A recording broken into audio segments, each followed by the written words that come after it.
الحمد لله القائل لقد كان لكم في رسول الله أسوة حسنة لمن كان يرجو الله واليوم الآخر وذكر الله كثيرا أشهد أن لا إله إلا الله وحده لا شريك له وأشهد أن محمدا عبده ورسوله اللهم صل وسلم وبارك على سيدنا محمد وعلى آله وصحبه أجمعين أما بعد فيا أيها المسلمون اتقوا الله أوصيكم وإياي بتقوى الله فقد فاز المتقون قال الله تعالى يا أيها الذين آمنوا اتقوا الله حق تقاته ولا تموتن إلا وأنتم مسلمون. Muslimin yang dirahmati Allah sekalian, marilah kita meningkatkan ketakwaan kehadap Allah Subhanahu wa taala dengan mematuhi segala perintahnya dan meninggalkan segala larangannya.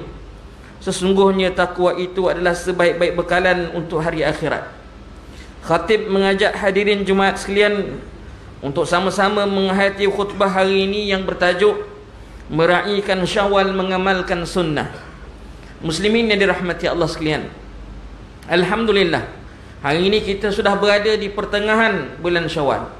Namun begitu, bahang berpuasa masih mempengaruhi seluruh jiwa raga orang-orang yang beriman. Itulah kesan bagi mereka yang benar-benar rindukan Ramadan yang telah pergi.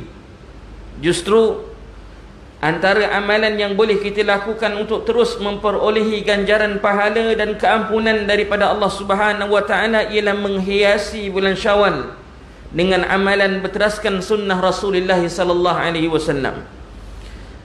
Hadirin sekalian, antara amalan sunnah yang sangat digalakkan adalah dengan melakukan puasa sunat selama 6 hari pada bulan Syawal ini. Hadis daripada Abu Ayyub Al-Ansari radhiyallahu anhu bahawa Rasulullah sallallahu alaihi wasallam bersabda, "Man shama Ramadhana thumma atba'ahu sittan min Syawal kana ka siyamid dahr." Sesiapa yang berpuasa sebulan Ramadan kemudian diikuti dengan puasa 6 hari di bulan Syawal, maka dia mendapat ganjaran pahala seperti berpuasa sepanjang tahun. Riwayat Muslim. Ramadan yang berlalu merupakan madrasah dan pusat latihan bagi memupuk keimanan melalui tarbiyah fizikal dan rohani. Secara zahirnya, fizikal orang yang berpuasa adalah lebih baik dari keadaan fizikal orang yang perutnya sentiasa kenyang. Rasulullah sallallahu alaihi wasallam sering memilih berpuasa ataupun mengosongkan perutnya untuk tujuan beribadah kepada Allah Subhanahu wa taala. Ini kerana baginda menyatakan bahawa perut yang kosong akan memudahkan mengawal hawa nafsu serta menjadikan kita manusia yang lembut hati dan mudah bersimpati dengan orang yang kurang berkemampuan. Sesungguhnya kerosakan dan kebinasaan kepada hidupan manusia di dunia ini banyak didorong oleh kebejatan hawa nafsu yang tidak terkawal. Hal ini diterangkan oleh Allah Subhanahu wa taala dalam surah Yusuf ayat 53, "Wa ma ubarri'u nafsi innan nafsa la'ammaratun bis-su'i illa man rahima rabbi inna rabbi ghafurur rahim." Dan tiadalah aku berani membersihkan diriku, sesungguhnya nafsu manusia itu sangat menyuruh melakukan kejahatan, kecuali orang-orang yang telah diberi rahmat oleh Tuhanku, iaitu maka terselamatlah ia dari hawa nafsu tersebut. Sesungguhnya Tuhanku Maha Pengampun lagi Maha Mengasihani. Selain dari puasa 6 dalam bulan Syawal, kita juga digalakkan untuk memperbanyakkan puasa pada hari Isnin dan Khamis. Ini berdasarkan hadis yang diriwayatkan dari Sayyidatina Aisyah radhiyallahu anha, "Kana an-nabiy sallallahu alaihi wasallam yataharra saumal itsnain wal khamis." Adapun Nabi sallallahu alaihi wasallam sentiasa berpuasa pada hari Isnin dan Khamis. Hadis riwayat Imam Tirmizi. Muslimin yang dirahmati Allah sekalian, jadilah insan rabbani yang sentiasa berpegang dengan pengajaran Al-Quran dan Sunnah, kerana tanpa kedua-duanya kita akan menyimpang dari manhaj rabbani dan nabawi. Firman Allah Subhanahu wa taala surah Ali Imran ayat 79, "Walakin kunu rabbaniyina bima kuntum tu'allimuna al-kitab wa bima kuntum tadrusun." Tetapi iaitu sepatutnya dia berkata, hendaklah kamu menjadi orang-orang yang rabbaniyin, iaitu yang hanya menyembah Allah Ta'ala dengan ilmu dan amal yang sempurna, kerana kamu sentiasa mengajarkan isi kitabullah dan kerana kamu selalu mempelajarinya. Kalimat tu'allimun dan tadrusun dalam ayat ini mengikut kaedah nahu dan dalam bahasa Arab menjelaskan kita bahawa proses tarbiyah itu adalah sepanjang hayat, iaitu perlunya dilakukan seumur hidup kita. Ramadan sebagai satu madrasah yang mampu mendidik jiwa manusia agar kembali kepada fitrah yang sebenar. Justru sesiapa yang melalui Ramadan dengan penuh ketakwaan dan keimanan, nescaya hari raya dan sepanjang bulan Syawal, bahkan bulan-bulan seterusnya akan digambarkan dalam bentuk ketaatan dengan meneruskan kelaziman amal ibadahnya dan lain-lain perbuatan baiknya di luar Ramadan.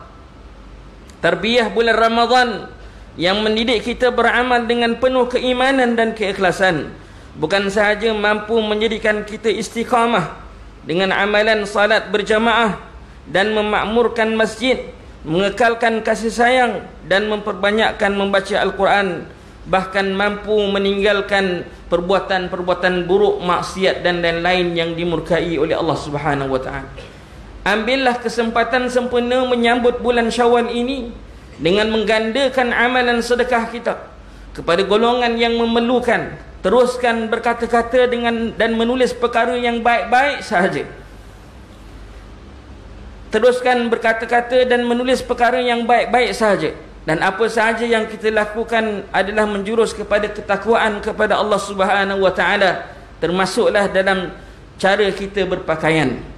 Hal ini diperingatkan oleh Allah Subhanahu wa taala dalam surah Al-A'raf ayat 26 yang bermaksud, sesungguhnya kami telah menurunkan kepada kamu iaitu bahan-bahan untuk pakaian menutup aurat kamu dan pakaian perhiasan dan pakaian yang berupa takwa, itulah yang sebaik-baiknya.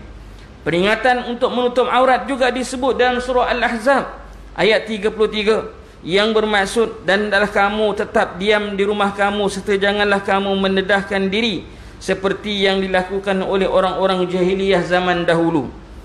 Dalam ayat tadi jelas kepada kita bahawa Islam mewajibkan kita memakai pakaian yang menutup aurat dengan sempurna.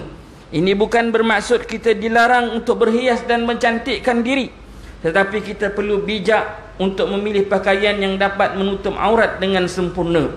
Berpakaian menampakkan sebagian aurat ataupun menampakkan bentuk aurat pada badan adalah hukumnya haram dan berdosa besar, sama ada bagi lelaki maupun perempuan.